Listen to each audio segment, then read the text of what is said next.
ទីហ៊ានសៀមបានបើកការបាញ់ប្រហារមកលើប្រជាជនស្លូតត្រង់របស់កម្ពុជានៅថ្ងៃទី12ខែវិច្ឆិកាឆ្នាំ2025វេលាម៉ោង3រសៀលទាហានថៃបានបើកការបាញ់ប្រហារមកលើប្រជាជនស្លូតត្រង់របស់កម្ពុជាបណ្ដាឲ្យមានអ្នករងរបួសចំនួន5នាក់និងបណ្ដាឲ្យស្លាប់ចំនួន1នាក់លោកជំទាវឧត្តមសេនីយ៍ឯកម៉ាលីសូជីតាអ្នកនាំពាក្យក្រសួងការពារជាតិនៃព្រះរាជាណាចក្រកម្ពុជាបានឲ្យដឹងថានៅតាមបន្ទាត់ព្រំដែនកម្ពុជាថៃនៅថ្ងៃទី12វិច្ឆិកានេះយោធាថៃបានបើកការបាញ់ប្រហារមកលើប្រជាពលរដ្ឋខ្មែរលើកទី1ម៉ោងប្រមាណ3:50នាទីរសៀលនិងម៉ោង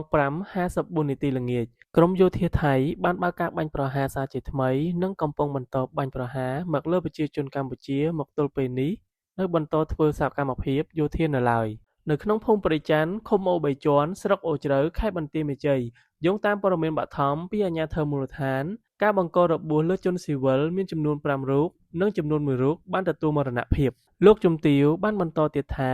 ការបើកការវាយប្រហារនេះធ្វើឡើងបន្ទាប់ពីយោធាថៃបានធ្វើសកម្មភាពបង្កហេតុជាច្រើនរាប់មិនអស់ច្រើនថ្ងៃមកហើយ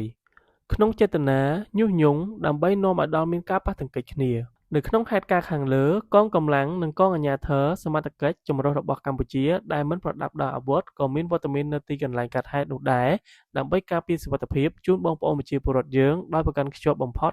នៅគោលការណ៍និងការអនុវត្តបទឈប់បាញ់និងសេចក្តីថ្លែងការណ៍រួមស្តីពីកិច្ចព្រមព្រៀងសន្តិភាពរវាងកម្ពុជានិងថៃ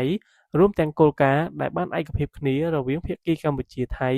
ដោយឈរលើមូលដ្ឋាននៃការដោះស្រាយរាល់បញ្ហាដោយសន្តិវិធីត្រឹមត្រូវនិងស្របតាមច្បាប់អន្តរជាតិ